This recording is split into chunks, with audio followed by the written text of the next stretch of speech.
우리가 이제 분주하게 살아가다가 가끔은 내 삶에 대해서 돌아보게 되는 경우가 좀 있죠. 인생은 무엇일까? 또 왜 사는 걸까? 또 어떻게 살아야 할까? 뭐 등등등 생각하게 됩니다. 저는 이제 살아가면서 중요한 것 중에 하나가 살아온 어떤 흔적, 이 스토리가 굉장히 중요하다. 추억이 굉장히 중요하다. 이렇게 생각하는 사람 중에 하나인데요.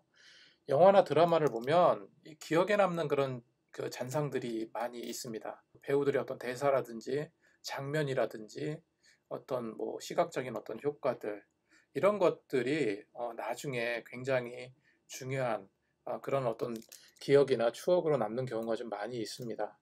예전 영화 중에 그 천밀밀이라는 그 영화 아시죠? 그때 그 TV 라디오를 판매하는 미국의 어느 이제 상가 점포 전파사에서 정말로 사랑했던 두 남녀가 헤어졌다가 한 뉴스를 보게 되면서 그 전파사 앞으로 오죠. TV를 판매하는 거기서 너무나 좋아했던 가수 등려군의 죽음을 알리는 뉴스를 접하게 됩니다.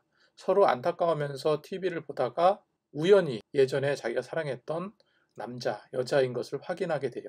우연하게 재회하는 그런 장면이 나옵니다. 그리고 마지막 장면에 그 이별을 고하면서 이 차 안에 있었는데 남자가 내릴 때 여자는 안타까워서 이제 머리를 쿵 하고 핸들에 이제 부딪히게 되는데 그때 생각지 않게 경적이 울리죠. 그러자 이제 그게 이제 자신을 부르는 소리인 줄 알고 뛰어와서 격렬하게 이렇게 키스하는 그런 장면. 정말 잊지 못할 장면입니다. 그리고 영화 클래식에서 이 손예진과 조인성이 막 비가 쏟아지는 그 캠퍼스에서 그 우산도 없이 비를 맞으면서 뛰는 장면. 그때 막 그 너에게 난 뭐 이런 노래가 울려 퍼지고 정말 명장면이었습니다. 이런 것들이 굉장히 기억에 많이 남아요. 그래서 기억은 굉장히 소중하고 우리가 살아가면서 이런 잊지 못할 스토리, 그거는 우리를 더욱더 값지게 행복하게 만든다 하는 생각이 듭니다. 제가 기사를 우연찮게 봤는데 소설가 안정효 씨가 7월 1일 날 유명을 달리했다라는 어떤 그 소식을 듣게 되었는데 소설가 안정효 씨에 대해서는 잘 모릅니다. 그분이 누군지도 잘 모르고 그런데 나중에 이제 검색을 해보니까 그분이 음만은 오지 않는다, 헐리우드 키드의 생애, 하얀 전쟁 이런 소설을 쓰신 분이더라고요. 그리고 제가 말씀드린 이 제목은 영화로도 제작되어서 큰 성공을 거둔 영화였습니다.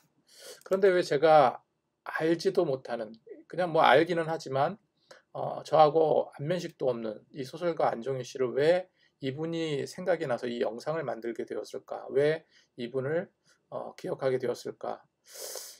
제겐 아주 귀한 추억의 한 장면을 남겨주셨던 분이시기 때문인데요. 제가 고등학교 때로 기억을 하는데 이 소설가 안정효 씨와 친분이 있다는 한 분이 굉장히 두꺼운 책을 저한테 가지고 오셨어요. 그거를 제게 보이면서 이 책 한번 읽어봐라. 참 재밌다 하면서 책 한 권을 건넸는데 그 책이 바로 안정효 씨가 쓴 헐리우드 키드의 생애라는 그런 소설이었습니다. 나중에 이제 이게 영화로도 제작이 돼서 굉장히 히트한 걸로 저 기억하고 있는데 저는 그 책을 받자마자 너무 두껍고 관심도 별로 없고 해서 받아놓고 며칠째 이제 집에 썩히고 있었는데 그러다가 문득 심심해져서 그 책을 한번 읽어보기 시작을 합니다. 그 책을 읽기 시작을 하는데 그때 그 책을 놓을 수가 없더라고요. 너무너무 재밌고 흥미진진해서 밤새도록 책을 다 읽었던 그런 기억이 나요. 제가 워낙 영화를 좋아해서 그런지 그 내용 자체가 이제 영화광, 그 헐리우드 키드에 대한 어떤 이야기인데 영화와 관련된 그 소설이 너무나도 재밌었던 거예요. 그리고 작가가 어떤 성향인지 무엇을 좋아하는지도 보이더라고요. 이 작가 안정윤 씨 역시 이 헐리우드 키드였구나. 영화를 굉장히 좋아하셨구나. 이런 생각이 들더라고요. 그때 밤새워서 읽었던 그 책, 내용은 이제 제대로 기억이 나지 않지만 그때 읽었었던 그 뿌듯함, 그리고 흥미진진하고 재미있었던 그 생각, 이제 굉장히 나이도 들고 수십 년이 흐른 지금이지만 그 당시 기억은 굉장히 행복한 기억으로 남아 있습니다. 그렇게 이제 잊어버린 기억으로 여태까지 살아왔는데 갑자기 뉴스에 이제 7월 1일 날 유명을 달리하셨다는 소식을 듣고 이거 한번 영상으로 남겨야 되겠다 생각을 했습니다. 좋은 곳으로 가셨겠죠. 안타깝지만 그분의 좋은 소설은 일반 대중의 가슴 속에 영원히 남아 있을 겁니다. 저 역시 그랬으니까요. 아무튼 시청해 주셔서 감사합니다.